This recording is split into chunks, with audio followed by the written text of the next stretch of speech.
शादी के दिन राज और प्रिया बहुत ज्यादा खुश थे।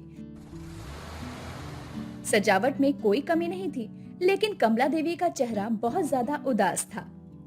अरे बाप रे बाप, ये क्या मुसीबत आ गई घर में। गरीब खानदान की लड़की को लेकर आया है मेरा बेटा। हद है यार। कमला, कम से कम हमारे बच्चे तो खुश है ना, यही तो चाहिए बस। प्रिया अच्छे घर की लड़की लगती है, उसमें संस्कार बहुत अच्छे हैं। हाँ हाँ, अच्छी तो होगी ही। पैसे के लिए आई है घर में। देखना, कल को हमारी संपत्ति पर कब्जा जमाने की कोशिश करेगी ये गरीब लड़की। अरे सारी गरीब लड़कियां यही तो करती है। प्रिया और राज आशीर्वाद लेने आते हैं। प्रिया सर झुकाकर कमला देवी के पैर छूती है और उसकी आंखों में उम्मीद और कमला देवी के लिए सम्मान था। माँ जी, आपका आशीर्वाद दीजिए। मैं आपकी बेटी बनकर आई हूँ, आपकी सेवा करने का मौका दीजिए। बेटी? हद है। पहले तो पैसे के लिए फंसाया है मेरे बेटे को, अब भावनाओं का नाटक कर रही है। क्या समझती है हमें? कमला बहन, इतनी सख्त मत बन, लड़की में तो अच्छा ही दिखती है। अगले दिन सुबह के समय प्रिया रसोई में काम करने की कोशिश कर रही थी। उसे महंगे बर्तनों की ज्यादा जानकारी नहीं थी। किचन में आधुनिक उपकरण थे जो कि उसे अजीब लग रहे थे। अरे यार, ये कौन से बर्तन हैं? इतने चमकदार और भारी, कैसे साफ करूं इन्हें? घर में तो ऐसे कभी भी बर्तन नहीं देखे। बहन जी, ये तो बहुत महंगे हैं, हजारों के हैं। डिश वॉशर में डालना होगा इन्हें, हाथ से नहीं धोते। Dish washer? वो क्या होता है? घर में तो हाथ से ही धोते थे सब कुछ। माँ सिखाती थी कि बर्तन साफ रखने चाहिए। चारों तरफ सफेद झाग नजर आ रहा था। हे भगवान, ये क्या हो गया? सारी किचन में साबुन का झाग भर गया। अब क्या करूं मैं? मर गई मैं तो। अरे अरे, ये क्या तमाशा बनाया है? अरे चुप करो, नौकरानी बनने आई है क्या? बस भी करो, बहुत हो गया। माँ जी, मुझसे गलती हो गई, मुझे माफ कर दो। मैं सीख जाऊंगी सब कुछ, प्लीज गुस्सा मत कीजिए। सीखेगी? क्या मुसीबत है? हजारों रुपए के बर्तन खराब कर दिए। क्या करे हम तेरा? कहाँ फंस गया मेरा बेटा भी, और हमें भी फंसा दिया। राज ऑफिस से आकर देखता है कि प्रिया रो रही थी और फर्श पर बैठकर झाग साफ कर रही थी। मीरा भी मदद कर रही थी। अरे अरे अरे प्रिया, क्या हुआ? तुम रो क्यों रही हो? और ये सब क्या है? कुछ नहीं, बस थोड़ी सी गलती हो गई, मैं साफ कर रही हूँ सब कुछ। थोड़ी सी? हद है यार, पूरी किचन का सफाया कर दिया इसने। और ये है तुम्हारी होशियार बीवी। अरे माँ, वो सीख जाएगी, हम सब मिलकर सिखाएंगे उसे। गलती हो सकती है किसी से भी। साहब, बहन जी बहुत मेहनती है, सीख जाएगी सब कुछ, थोड़ा टाइम दे दीजिए। त्योहार का दिन था, घर में दिवाली की रौनक थी। सुनीता देवी अपनी बहन कमला से आंगन में बैठकर बातें कर रही थी। कमला, तू इस बच्ची को क्यों परेशान कर रही है? बड़ी अच्छी लगती है और मेहनती भी है। अच्छी? तुझे पता नहीं है सुनीता, ये गरीब लड़कियां सिर्फ पैसों के लिए आती है। मैं जानती हूँ इसकी चालाकी। अरे तू भी तो कभी गरीब थी, भूल गई अपने दिन? कैसे संघर्ष भरे दिन जिए थे हमने। बस भी करो, वो बात अलग थी। मैंने मेहनत से सब कुछ पाया है, ये लड़की अलग है। तो क्या ये लड़की मेहनत नहीं कर रही? देख तो कैसे सीखने की कोशिश कर रही है, रोज नई चीज सीखती है। उसी समय प्रिया आंगन में सुंदर रंगोली बना रही थी। उसकी कलाकारी देखकर सब हैरान थे। रंग बिरंगे फूलों से बना डिजाइन बहुत सुंदर था। वाह प्रिया बेटी, क्या कमाल की रंगोली बनाई है। ये इतनी बारीकी आखिर तुमने सीखी कहाँ से? पापा जी, घर में माँ सिखाती थी। गरीबी में भी त्योहार तो मनाते हैं ना, खुशियाँ पैसों से नहीं आती। अरे ये तो बहुत अच्छी रंगोली बनाती है, हमसे भी बेहतर। कहीं सच में ये अच्छी तो नहीं? अरे देखा, कितनी कलाकार है। तू ही इसे बेकार में परेशान कर रही है। कुछ दिनों बाद रमेश का बिजनेस बड़ी मुश्किल में आ जाता है। घर में टेंशन का माहौल था और सब परेशान थे। कमला, लगता है हमारा बिजनेस डूब जाएगा। बहुत बड़ा नुकसान हो गया है। अब कर्जा चुकाना बहुत मुश्किल है। हे भगवान, अब क्या होगा हमारा? इतने खर्च कैसे चलेंगे? नौकरों की तनख्वाह भी देनी है। पापा जी चिंता मत कीजिए, मैं सिलाई कढ़ाई जानती हूँ, कुछ ना कुछ कमाने की कोशिश करती हूँ। अरे वाह, क्या बात है। अब घर की औरतों को भी काम करना पड़ेगा, ये भी कोई बात हुई? औरतों को काम पर भेजने का समय आ गया है क्या? माँ जी, काम में कोई शर्म नहीं होती, मेहनत से कमाया पैसा ही सच्चा होता है। मेरे पापा ने तो यही सिखाया है। माँ प्रिया सही कह रही है, मुश्किल के वक्त सबको मिलकर काम करना चाहिए। रिया अपने हुनर से सुंदर कपड़ों के डिजाइन बनाकर कुछ ऑर्डर लेकर आती है। घर में खुशी का माहौल था, सबके चेहरे पर मुस्कान थी। प्रिया, तुमने कमाल कर दिया। अरे इतने ऑर्डर कहाँ से लाई? मैं बहुत गर्व करता हूँ तुम पर। पड़ोसियों को मेरे डिजाइन दिखाए थे, सबको बहुत पसंद आए। अब रोज काम मिलेगा, भगवान का शुक्र है। वाह बहू रानी, तुम सच में हमारे घर की लक्ष्मी हो। तुमने हमारी इज्जत बचा ली। वाह बहन जी, आप तो कमाल की निकली। हम सब मिलकर काम करेंगे। एक दिन सुनीता देवी पुराना डायरी निकालती है जो उन्हें अटारी की सफाई करते हुए मिला था। उसमें एक पुराना राज छुपा था। कमला, ये पुरानी डायरी देख, तेरे ससुर जी की है, अटारी से मिली है। कुछ दिलचस्प चीजें लिखी है। क्या लिखा है इसमें? जल्दी दिखा तो सुनीता, कुछ तो बता। सुन, आज शर्मा जी ने मेरी जान बचाई। अगर वो ना होते तो मैं नदी में डूब गया होता। जिंदगी भर का एहसान है। शर्मा जी? अरे बाप रे बाप, कहीं ये वही शर्मा तो नहीं जो प्रिया के... हाँ बिल्कुल कमला, प्रिया के दादाजी का नाम है। हमारे और उनके परिवार का पुराना रिश्ता है। कमला देवी को सब कुछ समझ में आ जाता है। वो पुराने दिन याद करने लग जाती है और उन्हें याद करके खूब रोती है। वो अपनी गलती का एहसास करती है और आंसू बहाने लगती है। हाय राम, मैं कितनी गलत थी। अपने जीवन दाता के घर की बेटी के साथ ऐसा व्यवहार किया। क्या करूं मैं अब? माँ जी, आप रो रही हैं? कोई बात नहीं, सब ठीक हो जाएगा। आप परेशान मत होइए। बेटी, मुझे माफ कर दे। मैं तुझे इसलिए परेशान करती थी क्योंकि मुझे अपना गरीब अतीत दिखता था तुझ में। माँ जी, बीती बातें भूल जाइए। अब हम सब मिलकर आगे बढ़ते हैं। आप मेरी माँ हैं। देखा कमला, कितनी सीधी सादी है ये। तूने इसे कितना दुख दिया होगा। पूरा परिवार मिलकर छोटा सा बिजनेस शुरू करता है। प्रिया की मेहनत से सब कुछ ट्रैक पर आ जाता है। घर में खुशियों का माहौल था। प्रिया बेटी, तुमने हमें जिंदगी का सबसे बड़ा सबक सिखाया है। तुमने बताया कि आखिर जिंदगी क्या होती है। पापा जी, अमीरी दिल में होनी चाहिए, जेब में नहीं। प्रेम और सम्मान से मिली खुशी ही सच्ची अमीरी होती है। मेरी प्यारी बेटी, तू मेरी प्यारी बेटी है, सिर्फ बहू नहीं। तूने मुझे इंसानियत का राज समझाया है, उसका मतलब सीखा मैंने तुझसे। प्रिया, मैं गर्व करता हूँ तुम पर। तुमने सिर्फ मेरा नहीं, पूरे परिवार का दिल जीत लिया है। वाह, अब हमारा घर भी स्वर्ग बन गया। सब कितने खुश हैं। बेटी, तूने अपने दादाजी का नाम रोशन किया है। गर्व है तुझ पर हम सबको। सभी खुशी से हंस रहे थे और एक दूसरे को गले लगा रहे थे। परिवार में एकता और प्यार का माहौल था। प्रिया की सादगी और मेहनत ने सबको एक धागे से बांध दिया था। भगवान का शुक्र है कि हम सब साथ हैं। यही तो सबसे बड़ी दौलत है। परिवार से बढ़कर कुछ नहीं होता। हाँ बिल्कुल, यही तो सच्ची अमीरी है। जय हो।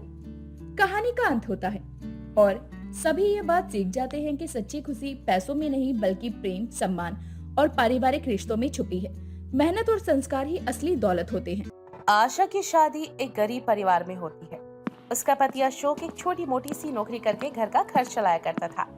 आशा भी अपने घर पर अपने सास ससुर की सेवा किया करती और साथ में अपनी बेटी को भी संभालती। लेकिन एक बात की बात है, अशोक अपनी ड्यूटी पर होता है और घर आते समय उसका एक्सीडेंट हो जाता है। उसको बहुत ही ज्यादा गहरी चोटें आती हैं। उसकी वजह से डॉक्टर उसे कई महीनों तक आराम करने की सलाह देते हैं। आशा, अब तो मैं कुछ कर भी नहीं सकता। अब घर का खर्च कैसे चलेगा? कोई बात नहीं, मैं काम करूंगी। अगर आप काम नहीं कर पा रहे तो इस मुसीबत के समय मुझे ये सब करना ही होगा। हाँ बेटा, तू चिंता मत कर। हम सभी मिलकर ना काम करेंगे तो हम ना घर का खर्च निकाल ही लेंगे। लेकिन तुम काम क्या करोगी? अरे काम की भी कोई कमी है भला? किसी भी घर में साफ सफाई कर लूंगी मैं। काम कोई छोटा या फिर बड़ा नहीं होता। अगले दिन आशा एक बड़े से घर में जाती है जहाँ उसे साफ सफाई का काम मिल जाता है और दोनों वक्त का खाना बनाना भी। उसे खाना बनाना आता था। आशा, तुम कल से आ जाना और घर की सारी सफाई कर देना और साथ साथ 2 वक्त का खाना भी बनाना होगा। इस काम के मैं तुम्हें 4000 रुपए दूंगी। ठीक है मालकिन, मैं कल से टाइम पर आ जाऊंगी। अगले दिन आशा अपने काम पर जाती है और अपने मालकिन के बताए अनुसार घर का सारा काम करती है। आशा, साफ सफाई करके तुम मटर पनीर की सब्जी बना देना। ठीक है मालकिन, मैं सारा काम बस अभी कर देती हूँ। वैसे तो तू खाना अच्छा बनाती है, तो तूने कभी ऐसा क्यों नहीं सोचा कि तू किसी रेस्टोरेंट में काम करे? तू तो बहुत बढ़िया खाना बनाती है और सबसे अच्छे से बात भी करती है। मालकिन, हम जैसों को कौन ऐसे काम देता है? हमें तो आपके घर में काम मिल गया ना, वही बड़ी बात है। चल कोई बात नहीं, तू मेरे घर में सारा काम कर। अगर तू टिकी रही तो मैं तेरे पैसे बढ़ा दूंगी। आशा हर दिन काम पर जाया करती और शाम को वापस आती। घर का खर्च बड़े आराम से चला करता था। घर में सभी लोग खुश थे। आशा घर आकर अपने घर वालों को सारी बातें बताती थी। फिर एक दिन की बात है, आशा की मालकिन का जन्मदिन होता है। आशा, आज मेरा जन्मदिन है, तो जल्दी से घर का सारा काम कर ले। मेरी दोस्त अभी घर आती ही होंगी, तब तक मैं रेस्टोरेंट से फोन करके मोमोज मंगवा लेती हूँ। अच्छा मालकिन, क्या मंगवा रही हो आप? अरे वो आजकल बहुत बिकते हैं ना मोमोज, वही मंगवा रही हूँ। लेकिन ये फोन क्यों नहीं लग रहा है डिलीवरी वाले का? मेरी दोस्त आने वाली है। अब क्या होगा मालकिन? ऐसे तो बहुत समय लग जाएगा। तू एक काम क्यों नहीं करती है, तू ही बना दे मोमोज। मालकिन, मुझे ये सब बनाना नहीं आता और मैदे से तो मैंने कभी कुछ बनाया ही नहीं है, तो मैं कैसे बनाऊंगी? आप ही बताओ। अरे मेरी आशा, कितनी फिक्र करती है तू। अब जा, जल्दी से मोमोज बना दे और एक बार यूट्यूब से वीडियो देख लियो कि आखिर बनते कैसे हैं। आशा लग जाती है आटा मोमोज बनाने की तैयारी में। वैसे तो उसने कभी मोमोज नहीं बनाए थे, लेकिन उसे यकीन होता है कि वो अच्छा ही बनाएगी, और होता भी कुछ ऐसा ही है। आशा के बनाए आटा मोमोज सभी को बहुत पसंद आते हैं। ये मोमोज कहाँ से मंगवाए हैं तूने? ये तो बहुत अच्छे हैं। ये तो मेरी घर की मेड ने बनाए हैं। वो खाना बहुत अच्छा बनाती है और ये कोई ऐसा वैसा मोमोज नहीं है, ये आटा मोमोज है जो हेल्थ के लिए भी बहुत हेल्दी हैं। हाँ हाँ, वाकई कहना तो पड़ेगा, तेरी मेड ना बहुत अच्छा खाना बनाती है। सुन रही हो ना आशा, तेरे आटा मोमोज सबको कितने पसंद आ रहे हैं। धन्यवाद मालकिन, मैं चलती हूँ, मुझे देर हो रही है।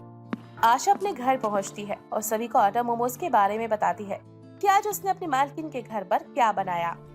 अच्छा, जरा हमें भी तो खिलाओ बहू, देखे तो जरा तुम कैसे बनाती हो ये मोमोज। हाँ माँ, कल ना बनाओ ना मोमोज, मुझे भी आपके हाथ के मोमोज खाना है। मेरे स्कूल में ना सब आपकी तारीफ करते हैं, तो मुझे भी मोमोज खाने हैं माँ। हाँ, इस बीमारी के कारण मैं भी ये उबला उबला खाकर ना बहुत पक चुका हूँ। कुछ अच्छा सा खिला दो। ठीक है, मैं कल सभी के लिए आटा मोमोज बनाऊंगी। अगली सुबह आशा आटा मोमोज बनाने की तैयारी करती है और तीखी चटनी के साथ अपने पूरे परिवार को आटा मोमोज खिलाती है। माँ, ये तो बहुत अच्छा है। हाँ बहू, ये बहुत स्वादिष्ट बना है। मैं तो कहता हूँ ना, तुम ठेला लगाकर ना बेचना शुरू कर दो। वैसे ही तुम आटा मोमोज इतना अच्छा बनाती हो, लोगों को पसंद आएंगे। लेकिन घर का खर्च निकाल पाए, मैं तो इतने ही पैसे कमा पाती हूँ, भला ठेले का खर्च कैसे निकालेंगे? मैंने ना कुछ पैसे बचा रखे हैं, तो तू एक काम कर, उन्हीं पैसों को लेकर तू अपना काम शुरू कर। ठीक है, मैं सुबह मालकिन के पास जाकर उनका काम करूंगी और शाम को मोमोज का ठेला लगाकर आटे वाले मोमोज बेचूंगी। हाँ बहू, हम भी इस काम में तेरी मदद करेंगे। मालकिन, मैं आपको एक बात बताऊं? हाँ बताओ ना, क्या हुआ, क्या बात है? मैं मेरे परिवार के लिए आटा मोमोज का ठेला लगा रही हूँ। वो क्या है ना, सभी को मेरे हाथ के मोमोज बहुत पसंद आए थे, तो घर वालों की मदद से मैं अपना नया काम शुरू करने जा रही हूँ। ये तो बहुत अच्छी बात है, तुम अपना ये काम शुरू करो, फिर तो हम भी जब चाहे तुम्हारे आटा मोमोज खा सकते हैं। अब आशा सभी की मदद से आटा मोमोज बनाने का काम शुरू करती है। पहले दिन आटा मोमोज और तीखी चटनी बनाकर वो अपना ठेला लेकर चल पड़ती है मोमोज बेचने। आटा मोमोज, हेल्दी और स्वाद आटा मोमोज, एक बार खाओगे तो मेरी दुकान पर बार बार आओगे। अच्छा, ऐसा क्या है आपके आटे मोमोज में? एक प्लेट लगाना जरा, मैं भी खाकर देखूं कैसा है और कितना हेल्दी है। जी अभी देती हूँ। कितने रुपए प्लेट है? 30 रुपए की एक प्लेट। ठीक है, ये लो पैसे। आशा अपनी पहली कमाई से बहुत ही खुश थी, जिसके बाद एक के बाद उसके ठेले पर लोगों की लाइन से ही लग जाती है। सभी को वो मोमोज बहुत पसंद आते हैं। देखते ही देखते आशा के सारे मोमोज बिक जाते हैं और आशा घर पर वापस आती है। कैसा रहा तुम्हारा पहला दिन? कैसा रहा? अरे देखो ना, मेरे तो सारे मोमोज बिक गए। आज तो बहुत अच्छी कमाई हुई। ये सब तेरी मेहनत का फल है बेटा। तू तो इतनी मेहनत कर रही है। माँ मोमोज खिलाओ ना, मुझे फिर से मोमोज खाना है। अब तो मेरी प्यारी मीना को मोमोज कल ही मिलेंगे, वो भी ताजी ताजी मोमोज। आशा हर दिन ऐसे ही मोमोज बेचने लगी थी। सभी लोग उसके मोमोज खाने का इंतजार किया करते कि आखिर वो कब आएगी और कब मोमोज को चखा जाए। देखते ही देखते बहुत कम समय में उसने अपनी पहचान बना ली। अब सबके सब उसे आटा मोमोज वाली के नाम से जानने लगे थे। फिर एक दिन की बात है, एक आदमी आता है आशा के घर पर। क्या यही आटे मोमोज वाली का घर है? जी मैं ही हूँ, कहिए आप कौन? मैं एक बड़े रेस्टोरेंट का मालिक हूँ और मैं चाहता हूँ कि तुम मेरे रेस्टोरेंट के लिए काम करो। इसके लिए मैं तुम्हें अच्छी पगार भी दूंगा, जिससे तुम्हारा घर खर्च अच्छा चलेगा और आपकी जिंदगी में भी सुधार आएगा। माफ कीजिएगा सर, लेकिन मैं अपने ठेले के साथ ही खुश हूँ और अब मैं किसी की नौकरी नहीं करना चाहती। मैं तुम्हें कह तो रहा हूँ, मैं तुम्हें अच्छे खासे पैसे दूंगा। आप चाहे मुझे कितने भी पैसे दे दो, लेकिन मैं आपके रेस्टोरेंट में काम नहीं करूँगी। तुम तो बड़ी हटेली निकली। एक तो मैं तुम्हारे पास काम लेकर आया हूँ, तुम्हारी दहलीज तक चल के आया हूँ और तुम हो के मानने को तैयार नहीं हो। तुम्हारी वजह से हमारा मोमोज का काम चौपट हो गया है। मैं आपकी कोई मदद नहीं कर सकती, मुझे माफ कीजिए। मैं भी देखता हूँ कि तुम कैसे अपने आटे वाले मोमोज बेच पाओगी। मेरी पत्नी जब आपको कह रही है कि उसे आपके साथ काम नहीं करना है, तो आपको बात समझ नहीं आती? क्या मुझे धमकी दे रहा है? चुपचाप से ना यहाँ से चले जा, नहीं तो वापस जाने लायक रहेगा नहीं। सभी सोच में पड़ जाते हैं कि एकदम से उनके साथ क्या हुआ, लेकिन आशा बिना कुछ सोचे समझे, बिना किसी से डरे अपने आटा मोमोज बेचने के लिए चली जाती है। हर रोज की तरह इस बार भी उसका ठेला देखते ही लोग वहां पर आ जाते हैं और भीड़ इकट्ठा हो जाती है। लेकिन दो आदमी अब उस भीड़ में भी थे। एक आदमी आशा का ध्यान भटकाता है और ठेले की चटनी में बहुत सारे छोटे छोटे पत्थर डाल देता है। कोई भी उन दोनों को नहीं देख पाता और ऐसे ही लोग मोमोज खाते हैं। मेरा दांत। ये चटनी में क्या है?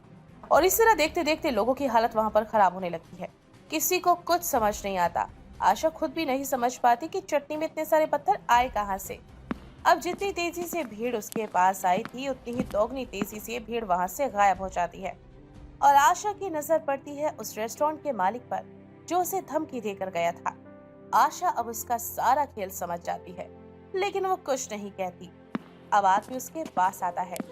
देख लो, मैं अभी भी कह रहा हूँ, तुम मेरे लिए काम करो, तुम्हारा फायदे का सौदा होगा। देखो, तुम चाहे कितना भी कहो, लेकिन तुम्हारे साथ तो मैं काम नहीं करने वाली, और अब तुम्हारी इतनी घटिया हरकत देखने के बाद तो बिल्कुल भी नहीं। आशा अब उदास होकर अपने घर वापस आती है। घर जाकर सबको सारी बातें बताती है।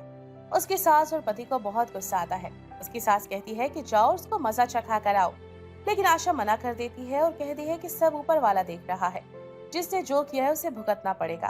अगले दिन फिर से आशा लौट आती है आटे के मोमोज का ठेला लेकर, लेकिन इस बार उसके साथ उसकी सास भी थी कि अगर उसने फिर से कुछ करने की कोशिश की तो उसे मजा चखाएगी। मोमोज खा लो, आटा वाले मोमोज खा लो। एक बार खाओगे तो मेरी दुकान पर बार बार आओगे। एक बात बताओ, आपकी चटनी में पत्थर तो नहीं मिले ना फिर से? माफ कीजिए, वो कल किसी की गलती की वजह से ऐसा हुआ, आज नहीं होगा।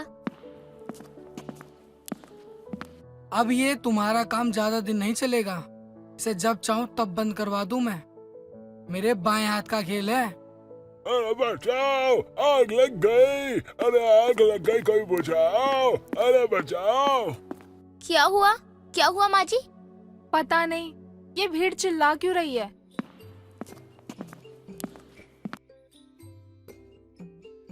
अरे भाई साहब, क्या हुआ? होना क्या था, रेस्टोरेंट में आग लग गई। देखा आशा, जो दूसरों के साथ बुरा करता है ना, उसके साथ खुद ही बुरा होता है। और इस तरह फिर कभी किसी ने आशा को परेशान नहीं किया और आशा ने अपने आटा मोमोज को बेचना चालू रखा। अब उसका काम पहले से भी ज्यादा बढ़ चुका था। वक्त के साथ अशोक भी ठीक हो चुका था। अपनी पत्नी के साथ मिलकर वो उसकी मदद किया करता और कुछ ही वक्त में उनके हालात भी ठीक हो जाते हैं। लेकिन इसी के साथ हमें पता चलता है कि बुरा करने वालों के साथ हमेशा बुरा ही होता है। शाम का समय होता है और आरती थकी हारी ऑफिस से घर आती और मुंह हाथ धोकर खाने की टेबल पर बैठ जाती है। लेकिन खाने में चावल को देखकर वह सड़े सड़े मुंह बनाती है। मम्मी ये क्या है? नहीं मतलब ये है क्या? क्या है का क्या मतलब है? अरे दाल चावल है, और क्या है? वो तो मुझे भी दिख रहा है माते, लेकिन आप इतना ही क्यों बनाती हो? मतलब कुछ नहीं है क्या? और अरे किसने का पगली, अचार है, सलाद है, और साइड में ये हरी मिर्च भी पड़ी है, ये भी खा ले। आपको पता है ना कि मुझे दाल चावल बिल्कुल भी पसंद नहीं है, फिर क्यों बनाया आपने? घर में एक वक्त खाना खाना होता है, वो भी ठीक से नहीं मिलता। क्यों? थोड़ी देर पहले तो तूने खाने की रट लगाई हुई थी, और अभी जब खाना सामने रखा हुआ है तो मुंह बना रही है। छोड़ो ना मम्मी, जिसको बाहर के पिज्जा बर्गर खाने का शौक हो वो क्या ही घर के बने हुए दाल चावल खाएगा। हाँ हाँ, बाहर चढ़ने के लिए ही मुझे ढेर सारा पैसा तू देता है ना। और मम्मी आपको पता है मुझे चावल बिल्कुल भी पसंद नहीं है, तो मेरे लिए 2 रोटियां सेक कर लाओ। अरे एक दिन रोटी नहीं मिली तो क्या हो गया, कभी कभी चावल भी खा लिया कर बेटा। चल चुप बैठ और चुपचाप से खा ले। और वैसे भी तेरी शादी होने वाली है, और ये सब नखरे ना अपने पति को जाकर दिखाइयो। आई बात समझ में? अब चुपचाप से खा ले। मीनू के कहने पर आरती मुंह बनाते हुए खाना खाने लगती है, लेकिन आरती को चावल खाना बिल्कुल भी पसंद नहीं था। चावल को देखकर ही उसका मुंह बन जाया करता। वो ज्यादातर रोटियां खाना ही पसंद करती थी। एक दिन वो अपने होने वाले पति अजीत के साथ लंच करने के लिए एक रेस्टोरेंट में जाती है, जहां मेन्यू देखते ही उसे अजीत कहता है, आज क्या खाया जाए? कुछ भी ऑर्डर कर लो, आज आरती आपकी पसंद का खाएगी। चलो सही है, यानी मुझे भरपेट खाना तो नसीब होगा और जबरदस्ती ठूसना भी नहीं पड़ेगा। आप कहना क्या चाहते हैं? मैं क्या आपको अपनी पसंद का खाना जबरदस्ती खिलाती हूँ? बिल्कुल, लेकिन अभी इस बात को लेकर कोई बहस नहीं, क्योंकि अभी ना लंच टाइम है, इसलिए कोई बहस नहीं चाहिए। हाँ हाँ ठीक है, आप मंगवा लीजिए जो भी आपका मन करे। मैं एक बार वॉशरूम से आती हूँ। इतना कहकर वो वॉशरूम की ओर चली जाती है और कुछ देर बाद जब वापस आती है तो देखती है टेबल पर 2 प्लेट चिकन बिरयानी रखी होती हैं। चावल देखकर तो उसका मुंह फिर एक बार बन जाता है और वो गुस्से से कहती है, अरे यार, आपने ये चावल ऑर्डर किए हैं, इसी बात पर तो मम्मी से मेरी बहस हुई थी। मेरी होने वाली दुल्हन इसे चावल नहीं चिकन बिरयानी कहते हैं, और ये मेरी फेवरेट डिश है। आजा बैठ जा, मस्त मजे लेकर खाएंगे, और ये इतनी चटपटी होगी कि तुम खाती रह जाओगी। यार चावल चावल होते हैं, फिर आप उसे बिरयानी कह लो या पुलाव, इनको देखकर ही मेरी भूख मर गई। क्या बकवास कर रही हो? अरे लड़कियों को तो चावल बड़े पसंद होते हैं, फिर तुम्हें क्यों नहीं पसंद? और तुम्हें सामने से कोई वैसे सादे चावल नहीं पड़े, बल्कि बासमती चावल से बनी जायकेदार बिरयानी रखी है। इसे देखकर तो खाए पिए इंसान को भी भूख लग जाती है। तुम खाकर तो देखो। वैसे भी तुमने कहा था मेरी पसंद का खाना खाओगी, फिर अब तो खाना ही पड़ेगा। ठीक है खा रही हूँ। आप तो अभी से स्पीच देने लग गए मुझे। लेकिन इतना कहते ही वो बैठ जाती है और खाना शुरू करती है।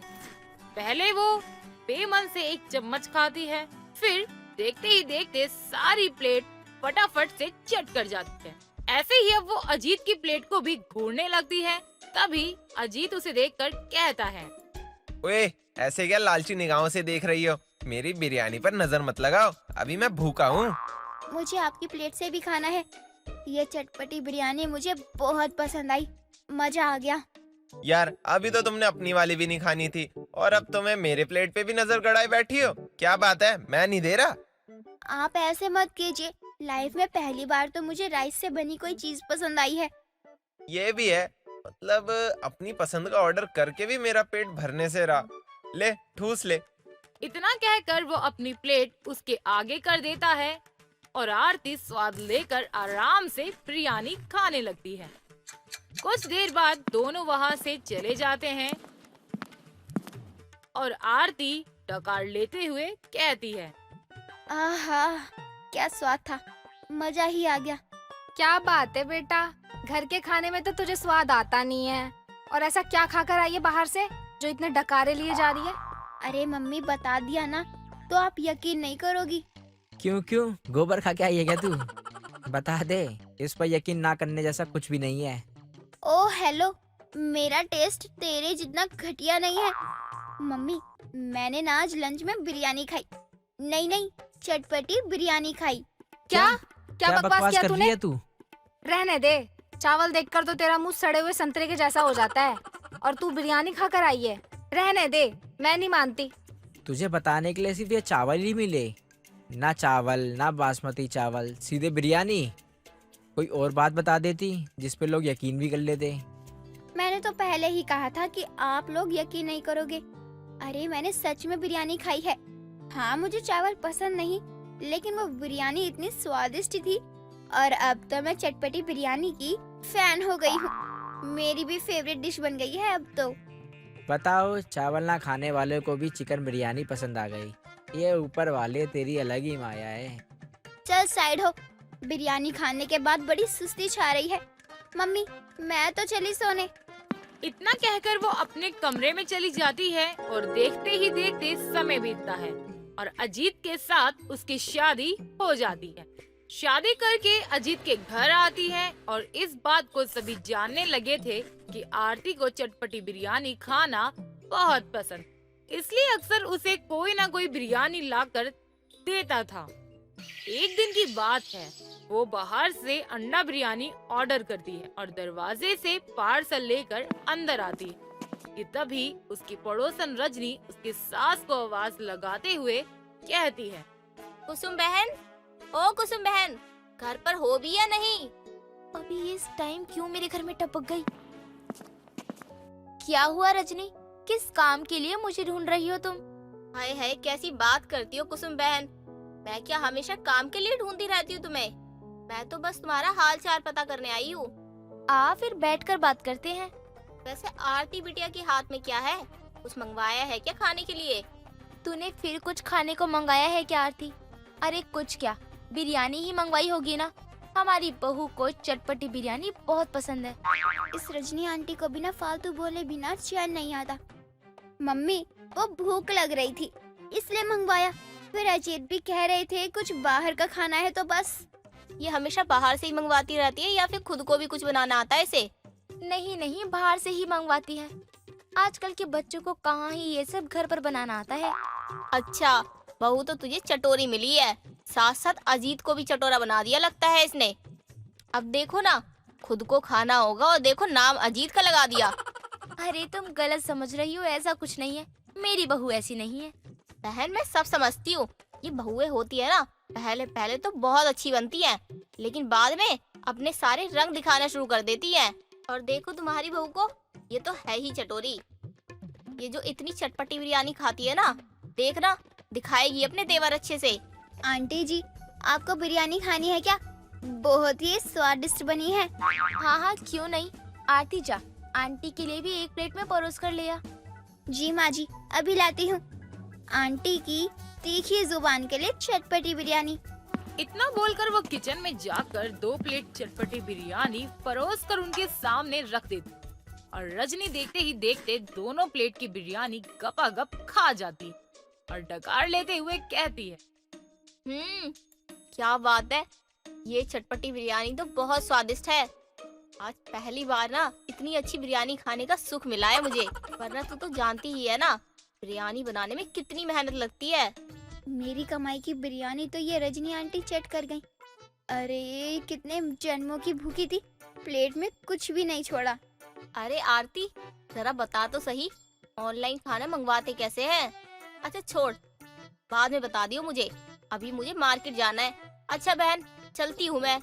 अपनी तीखी जुबान को भी जरा अपने साथ लेकर जाना और फिर कभी भी इस जुबान के साथ हमारे घर पर मत आना। अरे क्या कहना चाह रही हो बहू? यही कि हमारे घर में आग लगवाने की जरूरत नहीं है। सुना है मैंने कैसे आपने मम्मी जी और दादी माँ के बीच लड़ाइयाँ करवाई है। अब यही सब आप मेरे और मम्मी जी के बीच कर रही हो, तो आंटी जी ये तो नहीं हो पाएगा। कुसुम, तेरी बहू बेइज्जती कर रही है मेरी और तू चुपचाप सुन रही है। वैसे तो मेरी बहू ने एकदम सही कहा है। आज तक मैं कभी शर्म की वजह से ये सब कह नहीं पाई, लेकिन मेरा काम मेरी बहू ने कर दिया, तो जैसा कि मेरी बहू ने कहा है वो तू हमेशा याद रखना। अपनी इतनी बेइज्जती सुनकर रजनी वहाँ से चली जाती है। क्या मम्मी, मैंने बिरयानी क्या पड़ोसन को खिलाने के लिए मंगवाई थी, अभी मैं क्या खाऊंगी? अरे बहू, मैंने तो ऐसे ही कहा था, मुझे क्या पता वो सच में खाने बैठ जाएगी। सच में, वैसे सारी ही खा गई। वैसे बेटा, तूने सच में आज वो कर दिया जो मैं इतने सालों से नहीं कर पाई।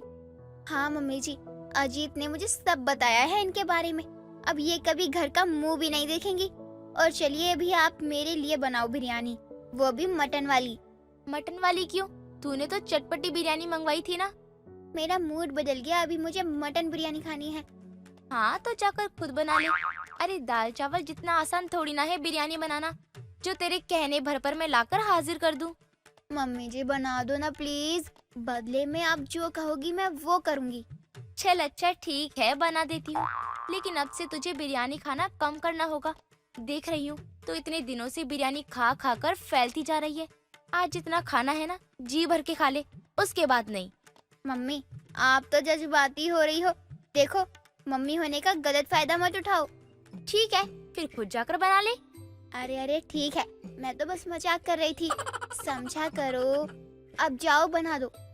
जिसके बाद कुसुम मटन बिरयानी बनाने की तैयारी शुरू करती है और रात के खाने में वही सबको परोस देती है। दोनों मिलकर बिरयानी खाने का आनंद लेते हैं और कुसुम की बात मानकर अब आरती बिरयानी खाना कम कर दी। दोस्तों, अगर आपको ये कहानी पसंद आई तो इसे लाइक करें, शेयर करें और कमेंट करके बताएं कि कहानी में आपको सबसे अच्छा क्या लगा।